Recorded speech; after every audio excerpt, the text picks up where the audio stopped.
to Wales. Wales through a goal, slots it beyond Fodringer, and the Millers are in front in the South Yorkshire derby. And for the first time in 42 years, Rotherham United win at Bramall Lane. On the edge of the box for Doffin, he can hit them, and he does. The Doffin has scored an absolute screamer for Rotherham United. Rotherham United have secured their championship status for next season. Do me a favour, drop me off in Rotherham. Hello, everyone. Welcome back. This is New York Talk, the Rotherham United podcast. We are back a day late, sadly, but we're here. We're not going to skip this one. We are still going to preview the Yorkshire derby, a trip to West Yorkshire on Saturday, Leeds United. The next one's for us to try and beat. Mick, how are you doing? All good, mate. Thank you. All good. Are Good. you? Yeah, all right. Joy's back with us. How are you doing, Joy? Fine, thanks. Good stuff. Tom, how you doing, mate? Yeah, good. Mucho bueno. Yeah. So it's not seen since deadline day, Tom. Did you recovered all right from that? No, that was horrific. It was such a stressful day, evening, weekend. It was awful. And take me back. Fair. We will preview the show, preview the game tomorrow. There's a few other obviously bits to talk about as well. We will do so. I know some people may be watching the Wednesday game, so I hope their protest went well tonight. Because they lost a few games, so it's time to protest, as you'd expect. So good luck to those guys. We'll cover a bit more detail, Mick, but let's just generalise where we are right now. We are 27 league games without an away win. Mm-hmm. If we don't beat Leeds United, that will be, as from what I can understand, that will be a club record of consecutive games without an away victory. 18-1, I think I've seen. Does that sound about fair? Yeah, it's not great. They're not great odds, them, are they? To be fair, I think it should be a bit longer than that, given our away record and their home record and the value of their squad. So you never know, dear. You never know. I think we do. Yeah, I think we've got a good idea. I think we've got a pretty good idea. But then, Joy, football's one of those sports that stranger things have happened. If we beat Leeds tomorrow, it won't be the strange result. It probably might be the strange result this season, but it's not the strange result we've ever had. So it's within the realms of possibility. Is the best way to put it, I think. A snowflake in Hades, I think, is probably more likely. But like you say, you can never say never, can you? No. Never. Tom, I'm feeling a lack of positivity from the right of the screen. Can you give me anything, Tom? They went into they played extra time against Plymouth. Thank you. Yes. We've got it in the bag. We just got to run at them harder. That's it. Just run at them a little bit harder. But you can say never because it's never. If we do, it'll be some absolute. Have you seen? I don't know if anyone keeps in touch with this, but on Twitter, there's or X, there's a supercomputer predictor, and it's actually predicted us for a 1-0 win. I think it's broke, that supercomputer. Yeah, I think it's predicted us for a 1-0 win for the past 6 weeks. So, I think it is genuinely broken. It's stuck. Yeah. Is that from mixed school of, choosing the outcome of the game? Yeah. I back a 1-0. Basically, yeah. There will be only around 600 people there. We'll maybe save Mick until later for this. Joyce, 45 quid a ticket, 611. I think Paul Davis reported that has been sold. It's a shame because, like I say, if not many people would have said if make it 30 quid, 20, 35, even 35 quid, something like that, you'd be probably seeing the allocation fully sold out for a Yorkshire derby. It's just a shame, really, to be honest. Yeah, it is, particularly for those that have never been to that particular ground. I mean, I don't like Elland Road, if I'm honest. I think it's horrific to get to and from, and where they put you in the away bit, it's horrendous. It's second only to the rust bucket down the road, I think, to be, honest. Yeah. It's not, once you've been, it's not one of those that I think you'd want to go to regularly if you've been a couple of times. It's not my favourite away ground. And even though I think the last time I went there, it was an evening game and we won 1-0. 1-0. And then, so who knows? But yeah, 46 notes is a bit OTT, isn't it? Particularly a cost of living crisis that we're having. I'm a pensioner as well now, so there's no way even the pensioners' rates are astronomical too. So I'm not hiding to nothing, charging that sort of cost for a game. And the fact that we're not on a particularly good run of away form at the moment means that we're not going to be beating a path to Leeds, are we? No, I mean, I think if we were sixth in the league, I think few more people might turn up. I think that this doesn't help where we are. Nathan Crosby says it's worse than Hillsborough. He thinks. And for me, QPR is the worst away end in the division. I know Wednesday's horrible. QPR away end is terrible. I hate the QPR away end. But there we go. Richard Brown says, "Is money grabbing scumbags too harsh?" I don't know, Tom. What? Why me? It's odd. Well, it's odd because what you often see with the thing I got from Leeds fans was that it's essentially a supply and demand kind of thing. That Leeds fans willing to pay 45 quid.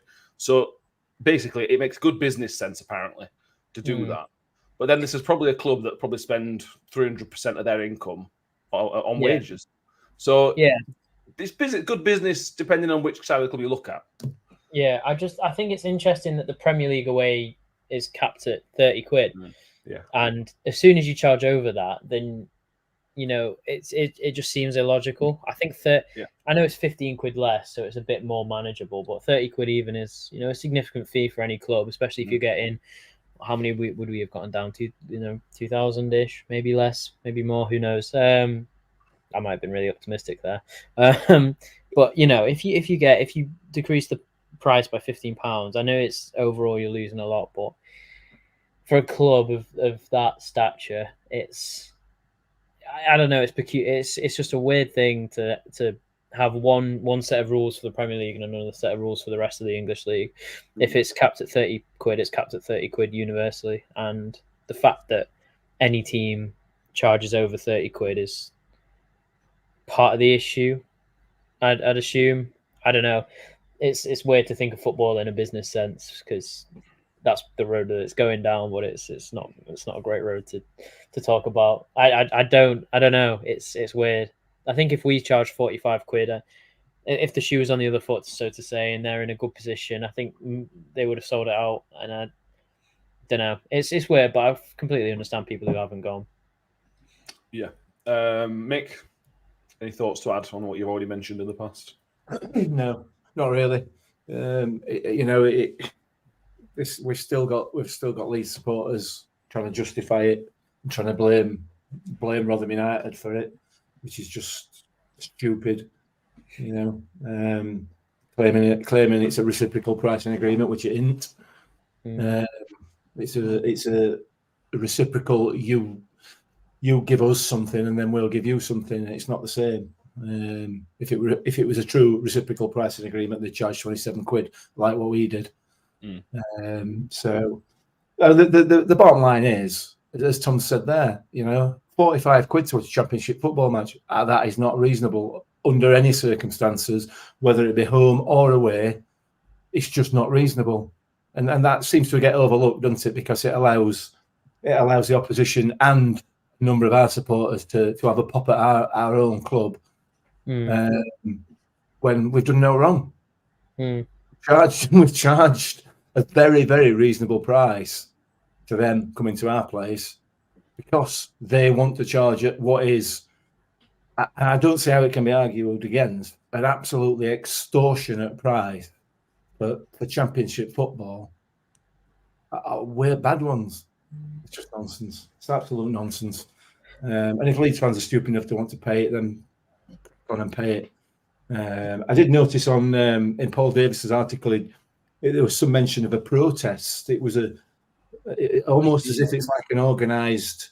We're not going, but it isn't, is it? It's not organised. Oh, yeah. And the fact that we're from South Yorkshire and we don't pay stupid money for stuff.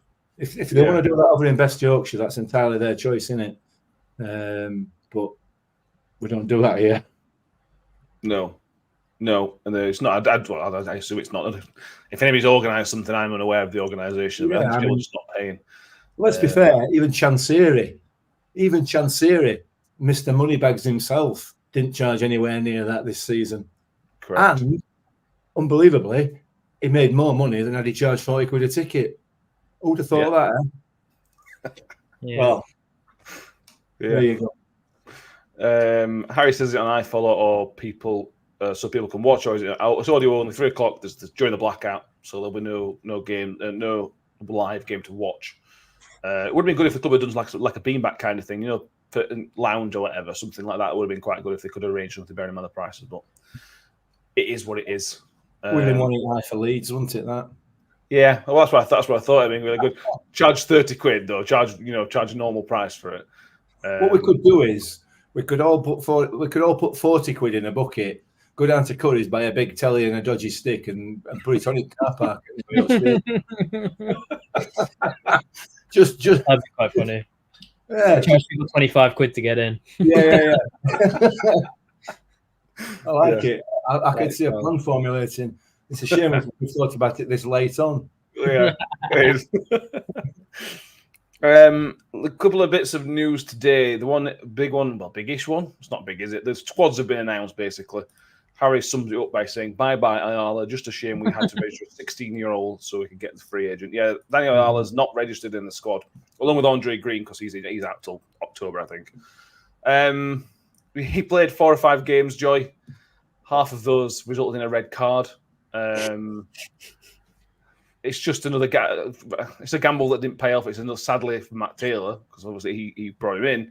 It's a gamble that didn't pay off for Matt Taylor, and I've probably had to pay his wages between now and end of the season as well. It's just one of those disastrous signings, I think, that we'll look back on in a few years' time. Unfortunate though, it's not the only one, is it? No. This year. And the fact that they all mount up, it's not just Mr. Ayala or Senor Ayala, is it? It's one or two others we could add to the list. I wonder how much money we've actually wasted this year.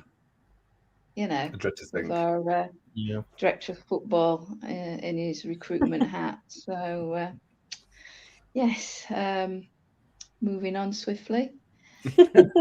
You win some, you lose some. In our case, we seem to just lose some. Yeah, we do, sadly. I don't know. The squad list was a weird one because I know that Ayala's probably out for the season, which makes sense, and we had to bring in that 16-year-old, which makes sense. You want 9 subs, but the thing that got me was Bramall has been playing all season, but Richardson's come out and said that he's going to struggle to make the end of the season. Like, hypothetically, there's this deal going on with Crooks, and he's leaving to Salt Lake, I don't know, for a significant fee, which you'd assume to be 3-5 million. And we've got a 20% sell-on clause, so what? We're getting like $1 million from that. And hypothetically, you leave Hall out, you leave Bramall out.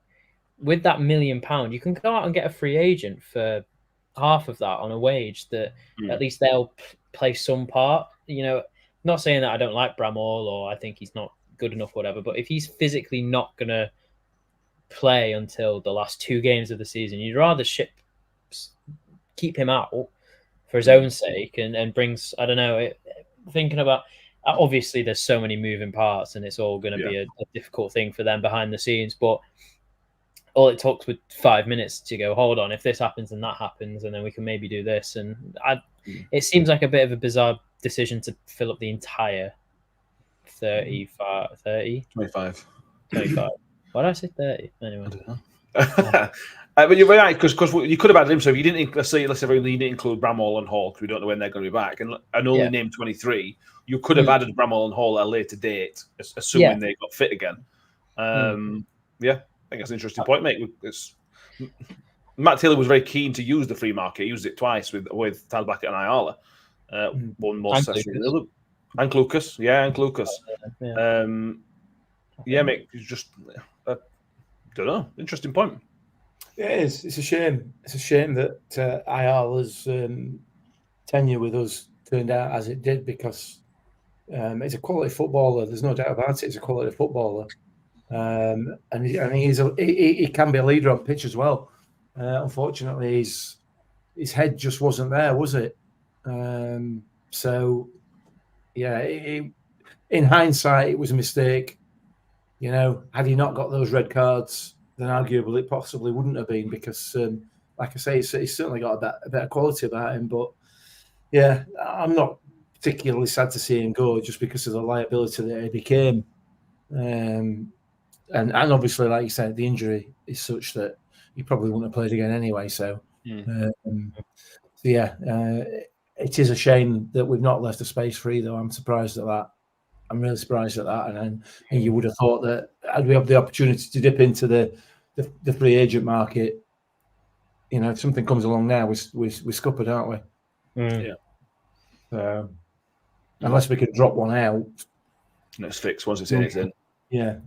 Well, we managed to with Green, didn't we? But that was because he was. I don't know what they did for that, but I don't know how they got around that now. No. But look at Wednesday, Sheffield Wednesday. I think Sheffield Wednesday named 22 players. I think with space for a free agent and space to bring a couple of players they've not named in the squad. So down to Danny Roll, I assume. Do you not think it smacks of we've thrown the towel in? Accepted as fate. Yeah. I think we did that. That's the case, isn't it? Yeah. I don't know. It maybe.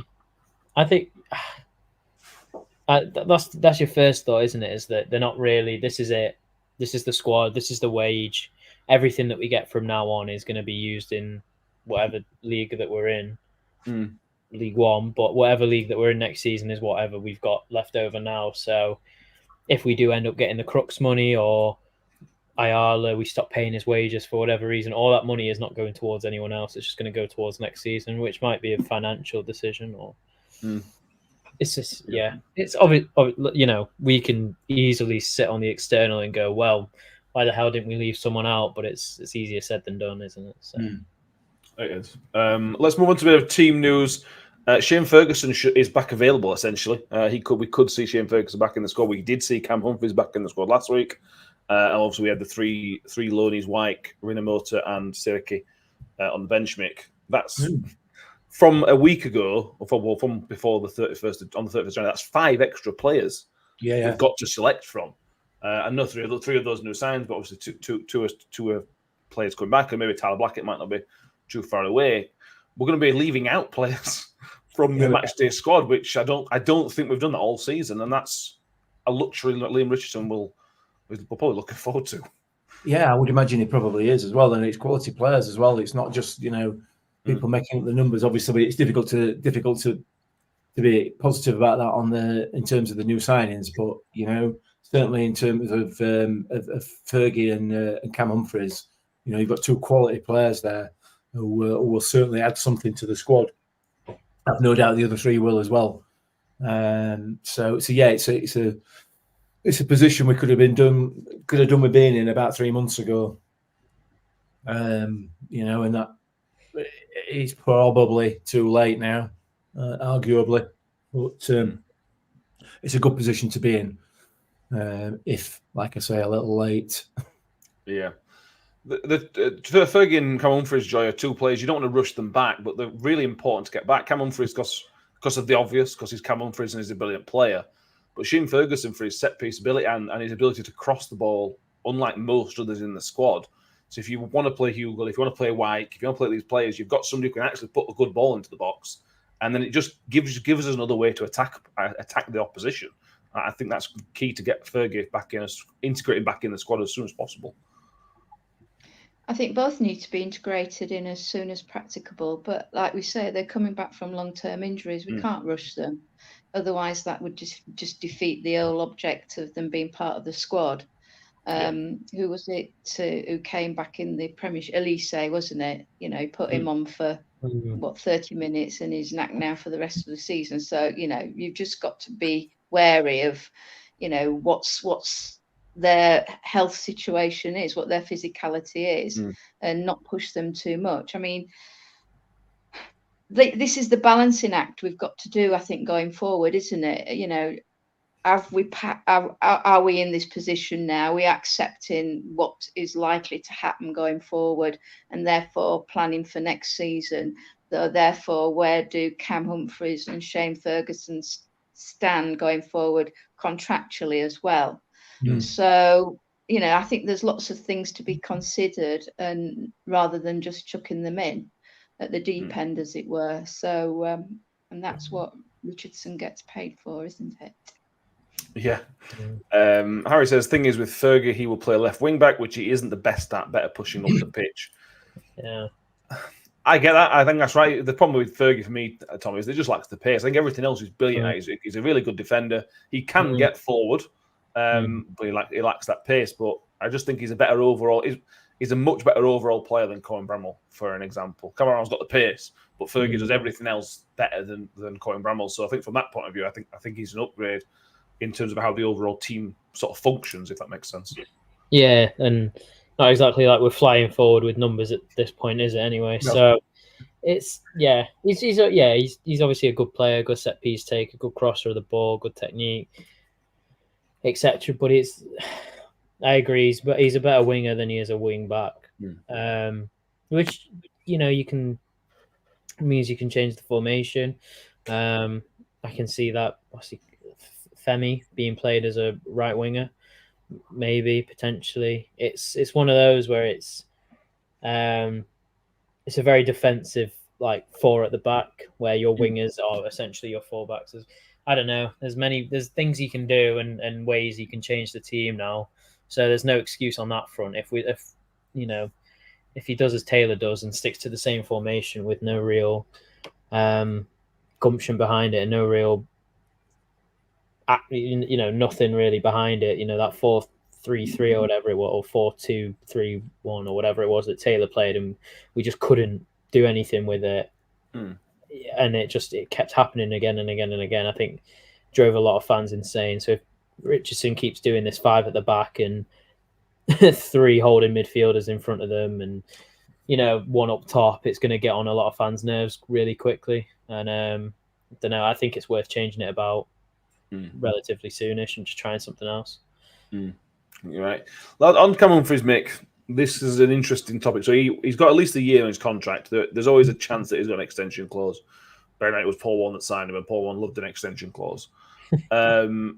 He falls into a very similar category to me as Victor, is that this guy should not be playing in League One.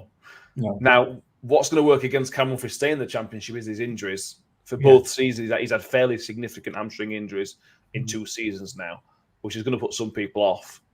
But at the same time, if he stays fit between now and May and has a storming season, we're potentially going to have to be looking at cashing in again, which is really frustrating. Really, really frustrating. But then maybe something we should be doing because you want to cash in at the right time, kind of thing. Yeah, you're right. And the 2 players, the first 2 players on my list of players I don't want to leave are Victor and Cam Humphreys. But they are that. But speaking purely sort of from a business point of view, they're very valuable commodities. And we're looking, to try and look at that Brentford model of bringing players through, buying them cheap and selling them for a decent whack. And those 2 players are right up there in terms of the type of players that we should be bringing on, progressing and selling. So you wouldn't begrudge. I wouldn't expect Victor nor Cam Humphreys to drop down to League One and play at that level. Like the point you make there, though, as far as Cam's concerned, is this susceptibility to injury may possibly hinder his progression up the leagues. Good for us, though. Yeah, it'd be great for us. I mean, that's a bit harsh in it on him, but yeah, it'd be more likely that he would have to remain at this level because of that. People are not going to spend big money on a player who's out for 50% of every season, are they? So or has a history of being out for long periods of seasons. So yeah, that's a bit of an issue potentially for him. It depends how well he comes back and how he performs towards the end of the season. But yeah, in answer to your question, ultimately, if and when we get relegated, those two have to be, players that we cash in on. I'm sorry, I don't like it. It's horrible, isn't it? It's horrible. Yeah, it leaves a nasty taste in my mouth, and I don't like it. Do we need to though? They're under contract. It's not like they're going anywhere. Yeah, but we can... Go on. Ultimately, we need to be making money, don't we? We're not going to make money through the turnstiles. The only way we are going to bring significant sums into the club is by selling players. No, I agree. Yeah, it's not going to come from anywhere else. If you get away with selling Victor, for example, and funding a new contract with Cam, that's maybe a better way of doing it. Again, you were then relying on being able to convince Cam Humphreys to stay in League One for a season or two. But that's the way that the Brentford and other clubs do it. You sell one player to fund keeping two, plus bringing another one in or whatever. That's a conversation for probably August, to be honest with you. We've got a comment. Shelley says, at least Matt Taylor tried a few different formations and mixed it up when we went behind. Liam Richardson is one depth and it's genuinely boring. He'll play the same way next season. Joy, that's fair-ish. I think Liam Richardson has tried a couple of formations. But at the same time, he's still playing with toys that aren't his. So he's still trying to understand them. He's trying to understand what works. He's trying to not get battered. If last week he changed it up at 2-0 and really went for it, we could have lost 4 and 5-0 to Southampton because that's the type of team Southampton are, just as an example. So we as fans are almost writing this season off. Now, for Liam Richardson, even if he thinks we're down, there's still a lot of important information he can get between now and May for the players he's working with. So I think that's why he's got a method. He wants to stick to it and he wants to try and build. And for me, that's how I see it. How do you see Mr. Richardson's setup so far? Well, I agree. It's boring, but it's needs as must, isn't it? We're a very limited side in our abilities and skill set, I would suggest. And we haven't got the, players to knock it about, a la Southampton, etc. So, it's fitting round pegs in round holes for a start, which is what he's doing now, which perhaps Mr. Taylor didn't do as much. For us as fans, and that's the key things, as fans, it's not entertaining. It's watching paint dry is probably more interesting on occasions. But you've got to bear in mind, about the previous discussion we just had about players under contract, etc. This team that is here now, this moment, will not be any way similar when we kick off in August, in any way, shape or form. Whether Cam goes or Victor goes for the pounds, shillings and pence, Rathbone goes, or Doffin maybe, who knows? I mean, we don't know who's got the extra years added contract built into their contracts. Rathbone hasn't, because he's already in his, isn't he? So no, he has got an extension. Rathbone, he has got another year. So the team that Richardson has in August is not going to look anything like the team that he has on the pitch or the players that he has at his disposal at present. I think at the moment it's been pragmatic, so we don't get hammered every week. That it looks like that we are putting up a fight when we who watch on a regular basis can see the gaping holes and the fact that it is lacking in entertainment for an entertainment's business. So I think we've touched on the fact that this season is gone unless something miraculous happens a la Warnock, but he's gone to Aberdeen now anyway, so there we are. That's it. I hate to sound pessimistic when my name's Joy, but fair. Yeah, we've watched. I honestly thought that last week, with our colleagues down the road being hammered, that was the nail in the coffin for us, to be honest. Yeah, I agree. I did feel like it. Sadly agree, but you never know. This is the thing with football, isn't it? It's one of those that we all know we're probably relegated. But when you're laying in bed and you're trying to get to sleep, and it's like 12:30, 1 o'clock in the morning, and your brain goes, "There's still a chance, you know. We might beat Ipswich, and then we'll be 6 points. It would be great." But we all know we're actually down. But yeah, that's been a football fan. It's the hope that kills you, Matt. It's the hope that kills you. Always as a fan. Yeah, exactly. Another question says, we really can't do much with the squad. All three managers have played a similar way. Sam Davis says on next season, you could see a 20-plus players turnover, I think it means, for next season. Wouldn't surprise me, to be honest with you.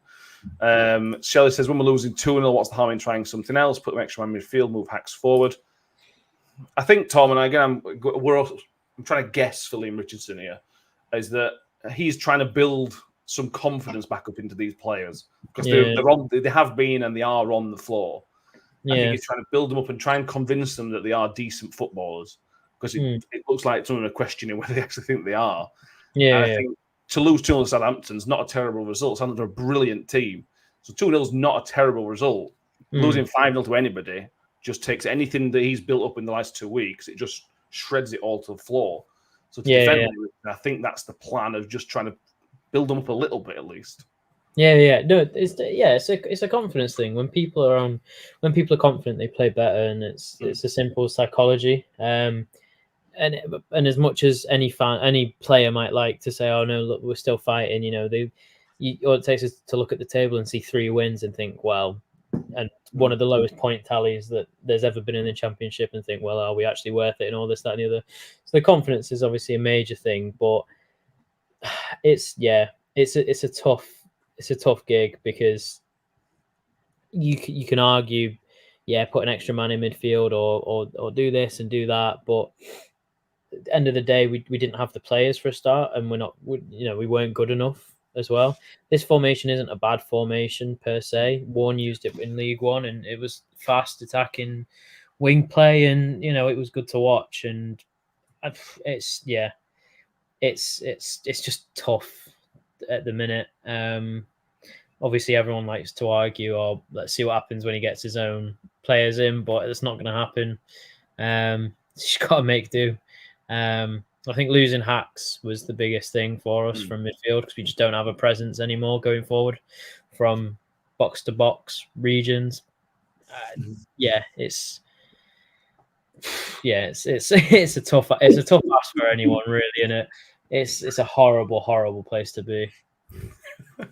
As a fan, you hate it. So as a player, you must despise it. Surely you're going out there and getting battered, or you're sitting back for 90 minutes without the ball, and you do the dirty work, and you come out of it with no result. You've worked hardest than you've ever worked in your whole career, and you come out of it with nothing. It must be demoralizing as anything, and it's tough for anyone to take.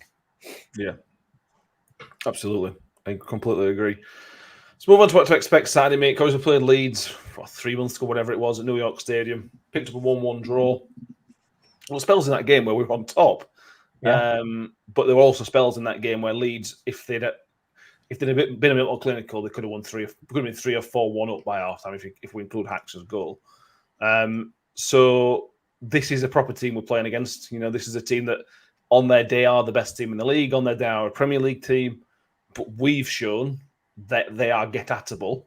But their home record's frightening, to be honest. They're unbeaten so far this season. I think the only team that's unbeaten at home so far this season. So do you see any way at all that we get something out of this game? Realistically, bearing in mind the opposite performance where we did pick up a point and we could have won, do you see a way out of this game? I were on for that question. I went on for an answer for that question right up until you used the word realistically. And then that just I thought I'm going to be positive. Yeah, I'm going to be positive, and then you said realistically.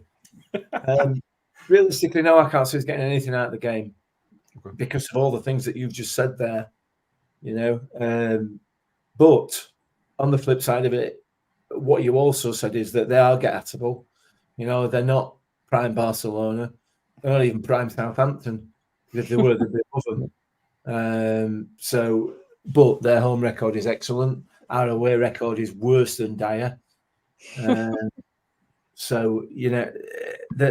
everything suggests that it's going to be a walkover for Leeds. Everything suggests that. I suspect the players have a different view. The Rotherham United players have a different view of that. And it's whether or not they can last 90 minutes with that same view and see if they can grab something from the game. As you said earlier on, as we talked about earlier on, nothing is impossible. Nothing at all. It's not beyond the realms, completely beyond the realms of possibility that we're going to come away with something tomorrow on Saturday. It's so unlikely, but it could happen. I can't go any better than that. Much as I'd like to, that's as good as it gets, isn't it?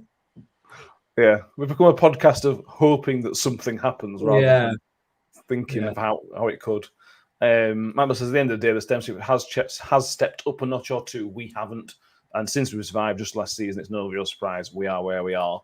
Yeah, quite possibly. In fact, that's probably true. Shelley says we should have Nombe and Wyke up front, at least have a fighting chance, Joy.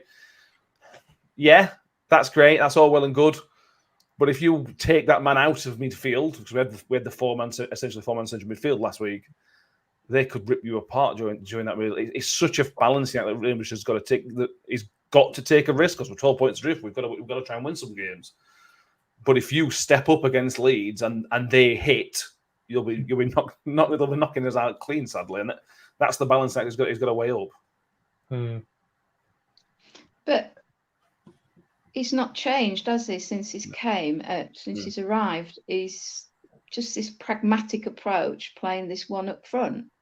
Doesn't matter who we've played. It seems to be that's what he's decided the playing group that we have at the moment are best suited to doing on the pitch. Like we said, it's not pulling any trees up as far as we're concerned. It's just shored up the defensive attributes of the team. We're not winning because we've got nothing up the top of the end of the field. Like we've touched on, the fact that Hack's our best box-to-box midfielder is playing in defence means we're on the back foot before we start.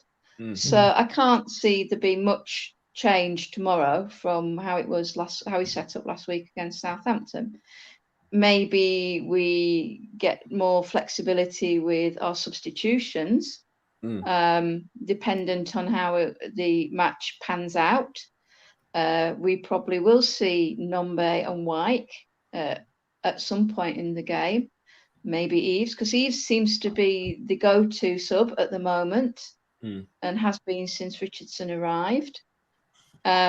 Defensively, I mean, Bramall's not there, but Revan is fine. And Peltier on the other side, they seem to have shored up the defence reasonably well. Morrison has been playing really well, let's be honest. Kioso had a good game. I mean, again, Kioso is somebody that could be pushed further up the field rather than played as a defence, more of a wing-back type player. But I don't know. I agree with Mick. We're on a bit of a hiding to nothing, aren't we? If we look like we've got a squeak in the game and he changes it, then we're likely to get hammered, aren't we? It's a difficult situation he finds himself in.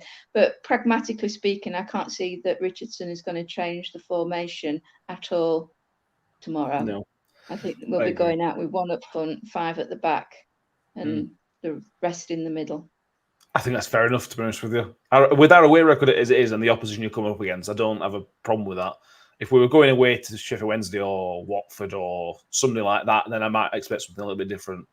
I can accept shutting up shop against Leeds and Leicester and Southampton, teams like that. I can accept that. The only criticism I may have is this is, in all accounts, a Premier League team versus a League One team. And say, for example, this was a cup draw. Would you not want to go for it? Do you not want to treat every game like a cup draw now?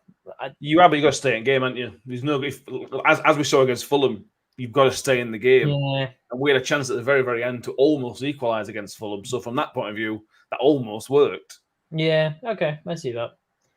But then again, we could lose 5-0. It wouldn't surprise anybody. Hugo came for a lot of stick on Saturday, Tom, and rightly so, because I think he had a really, really poor game against Southampton. But in the away games, I'm just thinking Middlesbrough, I thought he did a really, really good job of giving us that platform. I don't know whether he's better away from home or home. I don't know. But I thought it was really, really good against Middlesbrough, where I thought he really struggled against Southampton. What do you want to see? Who, if there is one striker, who's your one striker? Not him. Okay. He's fine. He's not a championship striker. He's not a goal scorer. He doesn't hold it up as well as you'd hope. He does not play well by himself. With two up top, he's fine. By himself, he's not good. You either want someone bigger like Eves to hold it up more, or Wyke. I don't know what Wyke's like. I assume he's a similar target man-esque thing. Hugo's smaller, 5'11", 6 foot. He's a big bloke, but he's not a tall guy. It's not gonna stick to him, and he's not going to challenge for headers necessarily. He's not a goal scorer. I'd rather start Eves over him if you're playing one up top, or Nombe, because he's got pace to go in behind and wins his fair share of headers. I just don't see what he offers anymore. I've given him the benefit of the doubt for ages, but I think even against Borough, I think he had an average game, and everyone's saying he had a good game because that's the level that you expect from him now. He was fine. He got a good pass for the assist, but he didn't do anything mind-boggling. He didn't do anything out of this world. It was, I don't know. It was different. We just need a different player up there. He's had his time now to take the reins of this team and the forward line, and he's not done it. And it's time to give it to someone else. Not saying he's been absolutely dire, because everyone on the pitch has at points of the season, but he's not been a platform consistently enough for me to justify a starting 11. Fair enough. Mick, what would you go for? Personally, I'd get Nombe. You've got to have legs up there. Again, because Leeds got a really high line, so you need something to run in behind it when the opportunity presents. But he does like that physicality, which is Nombe's downside. Yeah, he's reasonably physical, Nombe, and he's quick enough to get in behind. Just on about Jordan Hugill there, I think that the issue for Jordan Hugill is he's not been intelligent enough this season. He's not understood his surroundings, and I still think he can't understand why the tactics he's used at other clubs don't work here. And I don't think he's grasped that. Whether he understands why they don't is irrelevant, really. What he needs to understand is the fact that they don't. And he's had a season and a bit. Is it a season and a bit? Season and a half? Well, a season now, basically. It was a full season, isn't it now? Yeah. To realise that that's not working, and yet he continues to try to win the fouls, win the free kicks, etc., which he would have probably got elsewhere, but he ain't getting them here. So he needs to be more intelligent. He needs to understand that, work that out, and alter his game, because he has got the ability. But I wouldn't start with him. I'd start with Nombe up front, because, as you say, he's got the pace to get him behind. If they want to play a high line, that's fine, brilliant, absolutely fantastic. That will suit Nombe down to the ground. And with a bit of luck, you can get Lucas or Cathro in support of him, and it potentially might cause him a few problems, or certainly give him something to think about. And again, they're a Daniel Farke side, aren't they? They like to pass it around between back four, back five, whatever it is they play, and they will make mistakes, because they all do.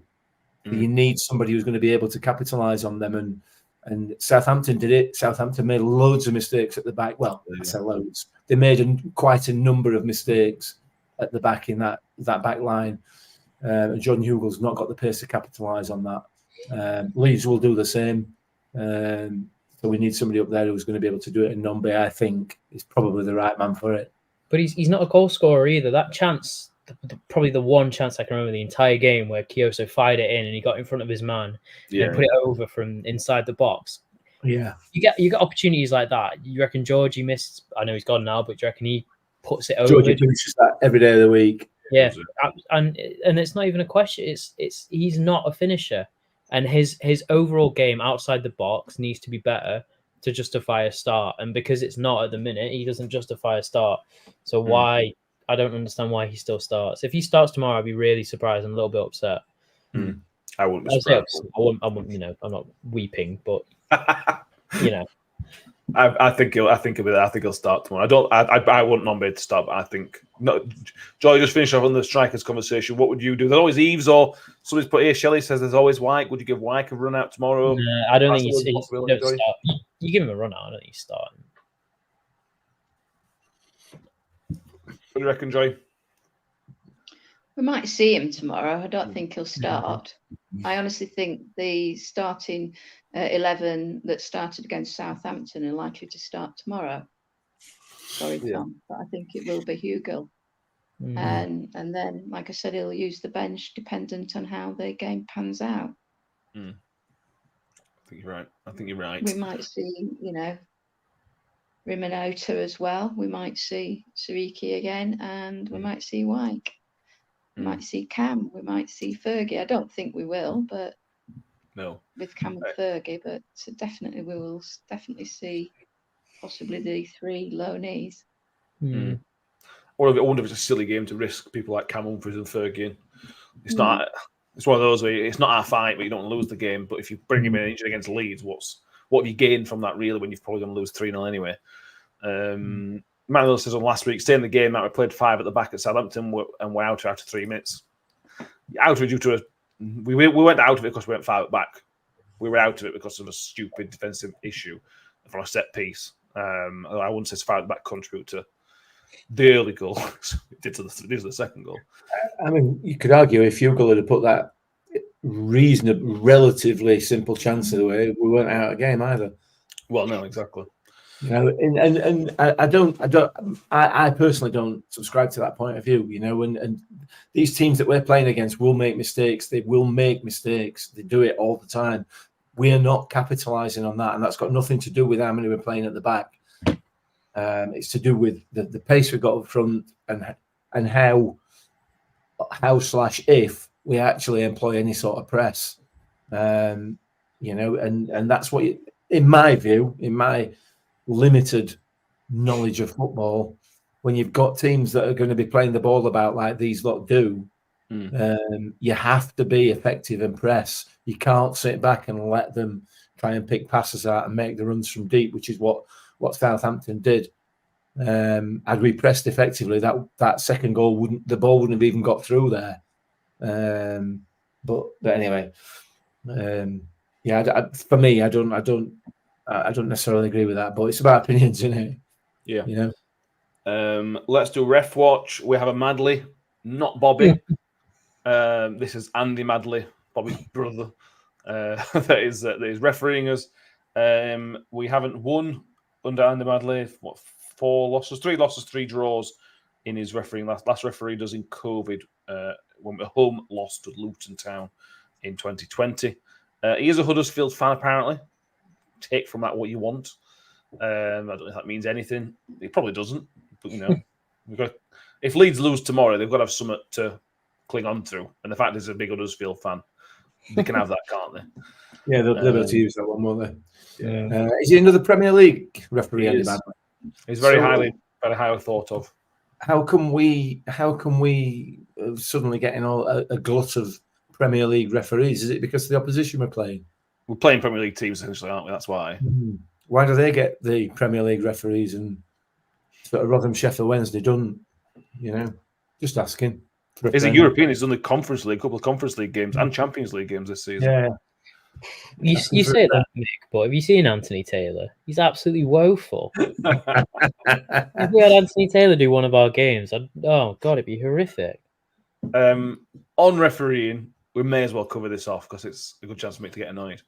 I don't know if anybody's seen this week the blue card initiative idea plan that is set to be trialled next season, potentially in the FA Cup, is where they're supposedly going to trial this first. This is supposedly for dissent and something else, weren't it? Dissent and do we know? Cynical fouls. So dissent and cynical fouls. So it's essentially a sin bin situation. Referees have hundreds of decisions to make a game, possibly even more than that, possibly thousands of decisions, even minute decisions to make. It's a really good idea to give them an extra decision to make. They're getting all the big ones right, so let's give them some more decisions to make as well. What are your thoughts on the potential blue card? Wham's goalkeeper just shows some dissent. I don't know. Good question. That's a great question. I don't know. Can you bring sub-keeper on temporarily? What happens? What should happen now if players show dissent? A la which game was it when they got were it Ayala they got sent off? It was Ayala they got sent off. Yes. Bristol City. 4 or 5 players screaming in the referee's face. What should happen? They should all get yellow cards. They don't. So who's going to get a blue one? The colour of the card is irrelevant. It's just tinkering around the edges with problems, isn't it? If a player commits a cynical foul, he gets a yellow card. If it's cynical enough, and depending on where is it on the pitch, it's a red card. I don't know. I don't know what they're trying to do. Try just simplifying the rules a little bit, make it easy for the referees to implement. Because all you're going to do is you're just bringing in another way that the rules can be interpreted differently by different people on different occasions. So it's just another complication, and it doesn't seem to make any sense to me whatsoever. It's just like a bit of a PR exercise. I might be wrong. Harry says apparently it's been put on the back burner. Yeah, I don't think FIFA are happy with it. So IFAB are the rule makers. IFAB have said they've sort of approved the trial. I don't think FIFA are particularly happy with it. I think it works at grassroots max, but here it's worked in the lower leagues. I think and local. I think at grassroots level, I think it's good, Joy, because it's a different game, and I'm not convinced. It's not needed at top level. I don't think a sin bin is needed at top level football. I don't really get the incentive to do it at this level. Well, they don't use the yellows and reds appropriately or effectively, do they? Yeah. So what would a blue do? I can see probably at the lower level grassroots where you're actually, chatting to the lads on the, on the playing fields and saying, "Come on, mate, one more," and I can't imagine you doing that to, Man City v Liverpool. Yeah. Can you? Coming out with a blue card for Salah, mouthing off or something, or Nunes, because he's very, very Latin in his behaviour, isn't he? So, it wouldn't work, would it? Let's be right. No. And they can't do yellows and reds, so they're not going to be able to do blues as well. And what happens if you're colourblind? Well, yeah, true. That'd be a nightmare. Like Nick says, Tom, it's another area to be inconsistent with. Another way that fans can be upset. Another way as refs can make mistakes. There's bigger issues in football. You need to simplify the offside rule, simplify the handball rule, sort of VAR. Bringing in a new rule doesn't feel like the right time at all to me.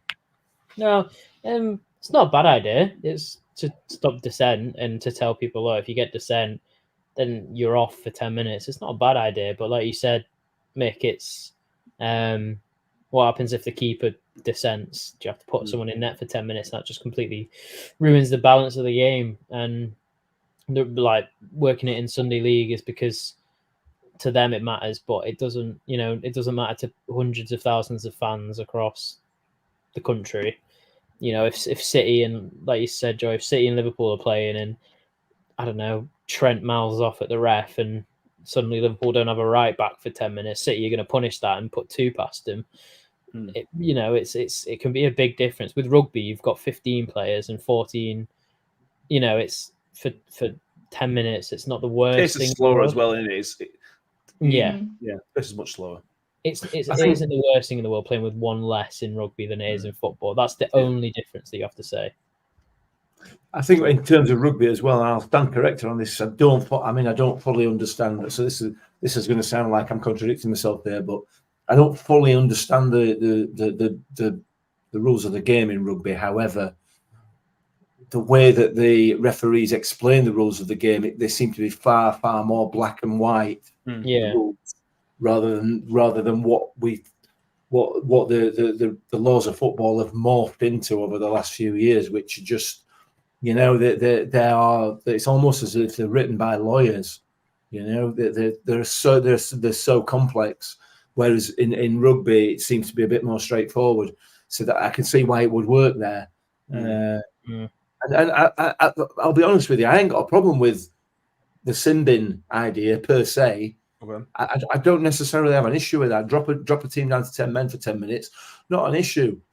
It's the issue is what for, and whether what it's for in game one, when the same thing happens in game two, is it going to be implemented in the same way? You know, and it's highly unlikely to happen because yellow and red cards aren't consistent across games, and they're not consistent across games because the rules or laws are so complex and so open to interpretation that you just